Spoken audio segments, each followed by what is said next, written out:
हरे कृष्णा, राधे राधे। कैसे हैं आप सब लोग। जन्माष्टमी के दिन की पूजा पाठ की जो क्लिप ली थी आप लोग के साथ शेयर की। अब 12 बजे के बाद ठाकुर जी का जन्म होने के बाद आप लोगों के साथ आगे की वीडियो शेयर कर रही हूँ।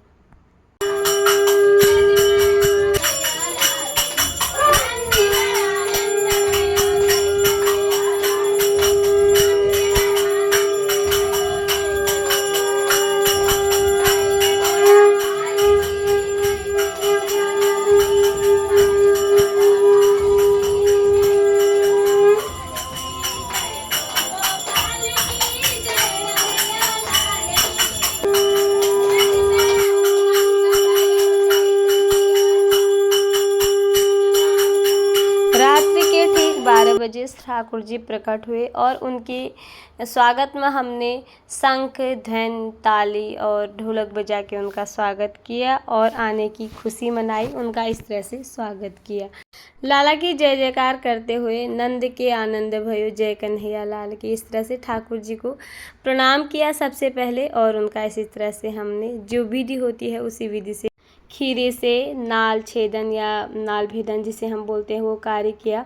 12 बजे से पहले की जो वीडियो हो आप लोगों के साथ शेयर कर चुकी हूँ। ये 12 बजे ठाकुर जी के जन्म कराने के बाद की वीडियो है। अब यहाँ पर ठाकुर जी का जन्म तो हो गया है, उन्हें अभिषेक कराने की विधि आगे अब पूरी होगी। ठाकुर जी का पहले इस तरह से अभिषेक हुआ, शुद्ध जल से, फिर पंचामृत से और फिर शुद्ध जल से।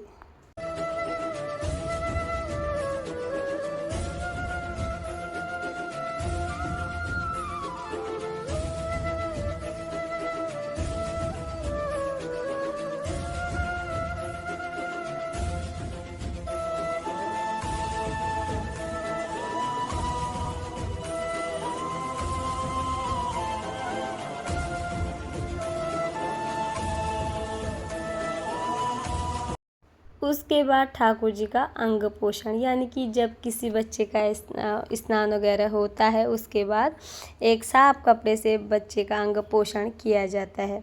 यही भाव बनाकर हमने यहाँ पर ठाकुर जी की जो भी क्रियाएं होती हैं वो संपूर्ण की।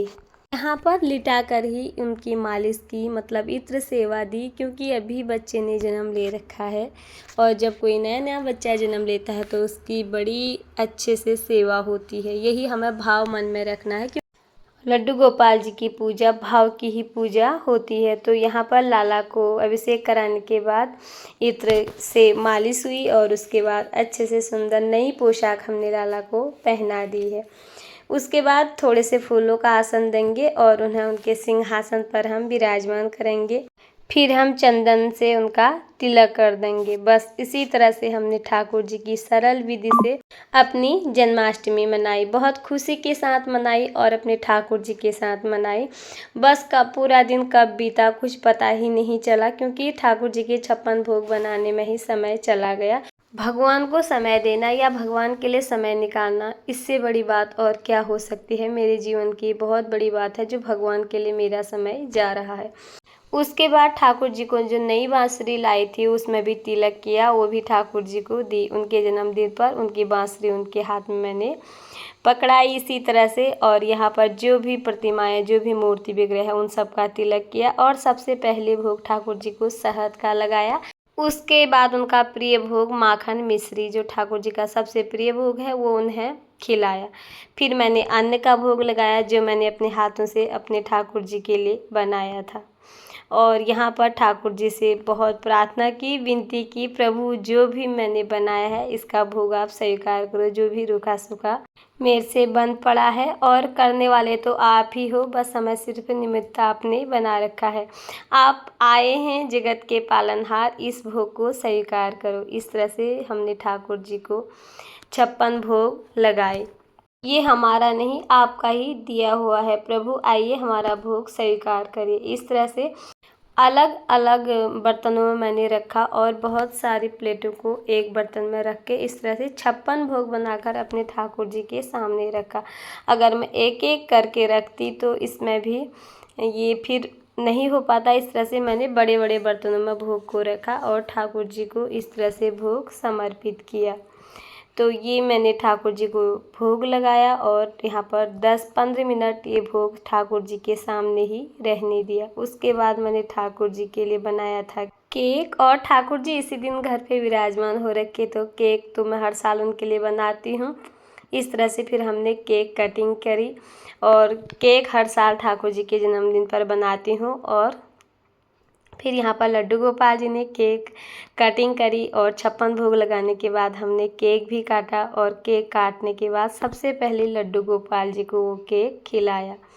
जितनी भी मेरे से अपने ठाकुर जी की सेवा हो पाती है, या जितना मैं कर पाती हूँ, या वो मुझसे करवाते हैं, पूरी कोशिश करती हूँ उनकी सेवा करने में। उसके बाद भी कोई भी भूल चूक हो तो अपने लड्डू गोपाल जी से माफ़ी मांगती हूँ, और मुझे पूरा विश्वास है कि भगवान मुझे अपनी सेवा में हुई भूल चूक के लिए माफ़ भी कर देते होंगे।